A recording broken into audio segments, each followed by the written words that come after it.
ಅಕ್ಕ ಮಹಾದೇವಿ ಕೌಶಿಕ ಮಹಾರಾಜನಿಗೆ ಹಾಕಿದ 3 ಷರತ್ತುಗಳಾವವು?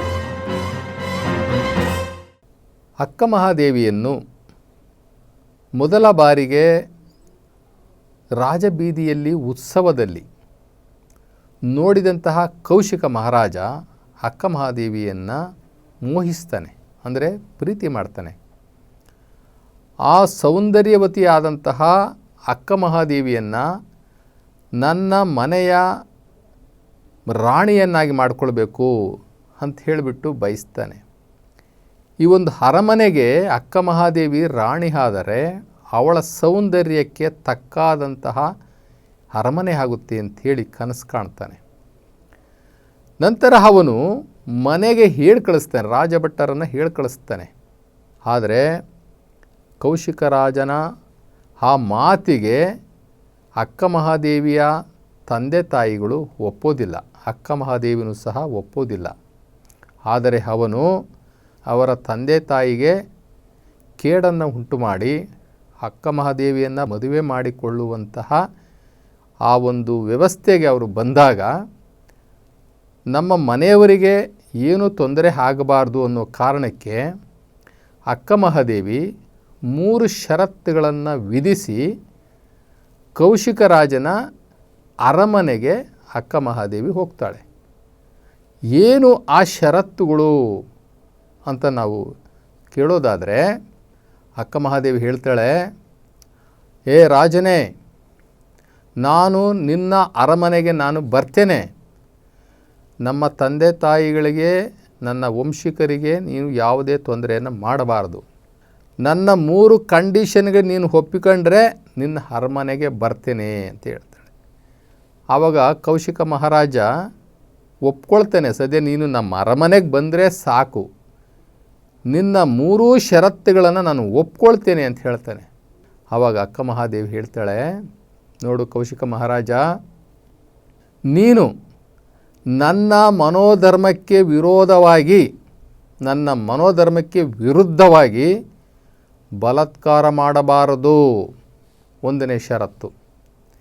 ಇನ್ನು 2ನೇ ಷರತ್ತು, ನನ್ನ ಪೂಜೆ, ನನ್ನ ಧ್ಯಾನ, ನನ್ನ ಶಿವಯೋಗ ಇವಕ್ಕೆ ಯಾವಕ್ಕೂ ನೀನು ಅಡ್ಡಿಪಡಿಸಬಾರ್ದು.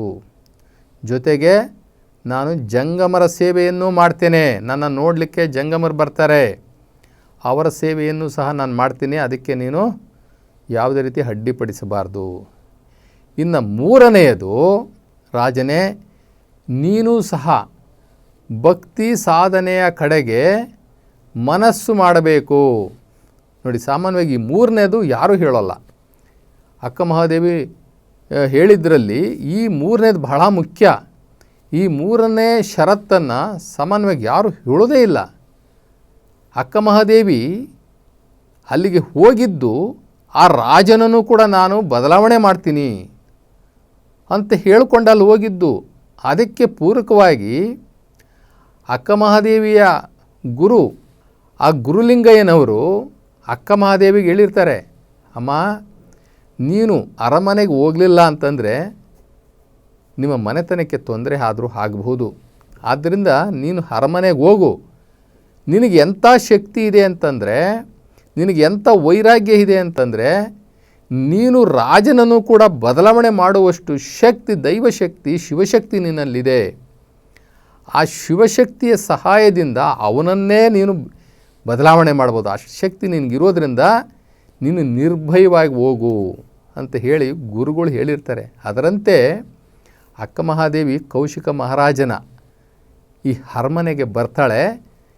ರಾಜನಿಗೆ ಹೇಳಿದಂತಹ ಈ ಕೊನೆಯ ಷರತ್ತಿದೆಯಲ್ಲ, ಇದು ಬಹಳ ಮುಖ್ಯ. ಹೇ ರಾಜನೇ, ನೀನು ಕೂಡ ಭಕ್ತಿ ಸಾಧನೆಯ ಕಡೆಗೆ ಮನಸ್ಸನ್ನು ಕೊಡಬೇಕು. ಕೊನೆಗೆ ಇದರಲ್ಲೇ ಗೆಲ್ಲೋದು ಹಕ್ಕ. ಮನೋಧರ್ಮಕ್ಕೆ ವಿರುದ್ಧವಾಗಿ ನನ್ನನ್ನು ಬಲಾತ್ಕಾರ ಮಾಡಬಾರದು. ರಾಜ ಒಪ್ಕೊಳ್ತಾನೆ.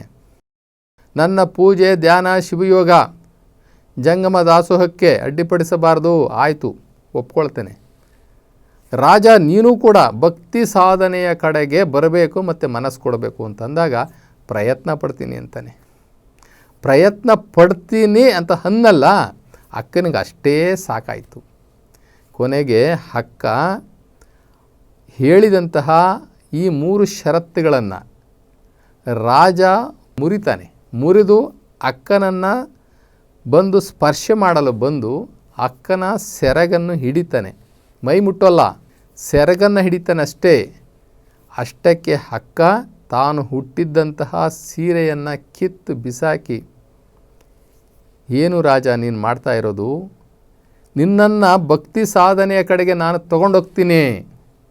ಈ ದೇಹದಲ್ಲಿ ಏನಿದೆ ಅಂತ ನೀನು ಆತುರ ಪಡ್ತಾ ಇದ್ದೀಯಾ? ನೋಡು ಈ ದೇಹ, ಈ ಚರ್ಮವನ್ನು ನೋಡು, ಒಳಗಡೆ ಇರ್ತಕ್ಕಂಥ ಮೂಳೆ ಮಾಂಸಕ್ಕೆ ಅಂಟಿಕೊಂಡಿರ್ತಕ್ಕಂಥ ಈ ಚರ್ಮ, ಮಲದ ಮಡಿಕೆ, ಮೂತ್ರದ ಕುಡಿಕೆ. ಹೇ ಮರುಳೇ, ಇದನ್ನು ಯಾಕೆ ನಂಬಿ ಕೆಡ್ತೀಯಾ?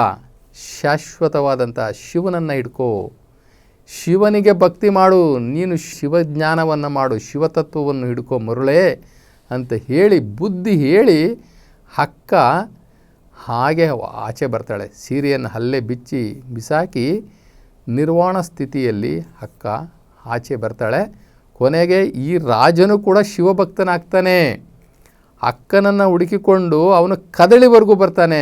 ಅಕ್ಕ ಸಿಗ್ತಾಳೆ. ಕೊನೆಗೆ ರಾಜ ಬಂದು ಅಲ್ಲಿ ನಮಸ್ಕಾರ ಮಾಡಿ, ನಾನು ಶಿವಭಕ್ತನಾಗಿದ್ದೇನೆ, ನಾನು ಭಕ್ತಿ ಮಾರ್ಗದಲ್ಲಿ ನಾನು ಸಾಧನೆ ಮಾಡಿದ್ದೇನೆ ಅಂತ ಹೇಳಿ ಅರಮನೆಯ ಒಂದು ದಾಸಿ, ಆ ದಾಸಿ ಅಕ್ಕನಿಗೆ ಸೇವೆ ಮಾಡಿದ್ದೋಳು, ಅವರ ಜೊತೆಯಲ್ಲಿ ಬಂದು ಇಬ್ಬರೂ ಕೂಡ ಅಕ್ಕನ ದರ್ಶನವನ್ನು ಪಡೆದು ಅಕ್ಕ ಹೇಳ್ತಾಳೆ, ಸಾರ್ಥಕವಾಯಿತು ನನ್ನ ಪ್ರಯತ್ನ, ನೀನು ಶಿವಭಕ್ತನಾಗಿದ್ದೀಯಾ ಅಂತ ಹೇಳಿ ಅಕ್ಕನೂ ಕೂಡ ಆಶೀರ್ವಾದ ಮಾಡ್ತಾಳೆ. ಹೀಗೆ ಅಕ್ಕನ ಶಕ್ತಿ ಅಷ್ಟಿತ್ತು. ರಾಜನನ್ನು ಪರಿವರ್ತನೆ ಮಾಡ್ತೀಯ ನೀನು ಹೋಗು ಅಂತ ಹೇಳಿದಂತಹ ಆ ಗುರುಲಿಂಗ ದೇವರ ಆ ವಾಣಿ ಅಕ್ಕ ನಡೆಸೇ ಬಿಡ್ತಾಳೆ.